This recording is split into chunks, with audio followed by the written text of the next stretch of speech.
Hey everyone, today we're going to look at an example of a sentence insertion question on the SAT writing section. These are frequently tested, so it's a good idea to look at an example and some strategies.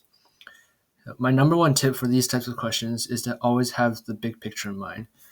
So here we're going to look at question 22 from the official SAT practice test number 6. So here are the questions dealing about this entire paragraph here. So it's always a good idea to keep the entire paragraph in mind and to know what it's talking about as a whole. It might even be helpful to go back a bit and read the previous paragraph. So here, if we go back, the previous paragraph here is talking about this tower, which is the Tower of Pisa, that's tilting a lot, and so these architects are trying to come in and save the tower. So here we go to our question, our paragraph here, and we can see that sentence 1 is talking about John Burland, right, who was brought in to try to save the tower.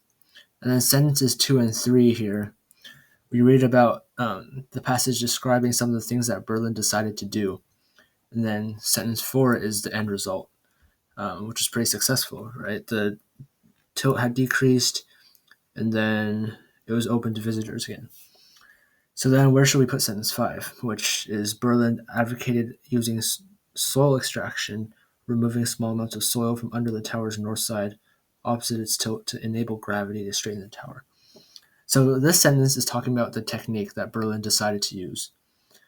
So you might want to pause for a moment and think again about how the paragraph flows. You can see that it starts with an intro, sentence 1, about Burland, and then it suddenly jumps right into the details of his work. Right here, there's an awkward transition. It's talking about Burland, and then right away it talks about this year-long process of drilling out soil from under the tower. So sentence 5 should go after sentence 1, which is choice A. So this way we learn about Burland with that intro sentence. Then we learn about what technique he's going to use before we learn about the details of using that technique and the effects. Right now there are 2 awkward transitions, one that I've already pointed out.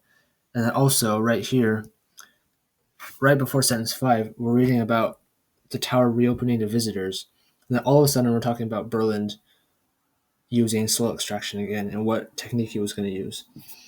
So moving sentence 5 to after sentence 1 fixes this issue as well. But just remember with these questions to always have a mental image of how the paragraph is progressing and ask yourself, what is the most logical way to move the sentences? Right, in this case, it's pretty chronological. First we meet Burland, then we learn about what he's going to do, and then we learn about the details of how he carried out his plan. And finally, the results of what happened. So it really does make sense and it flows well. Right, I hope this was helpful. Good luck with your studying. And remember, one of the great things about the writing section is that you get to read some pretty interesting stuff like this article. So always have fun as well. See you next time.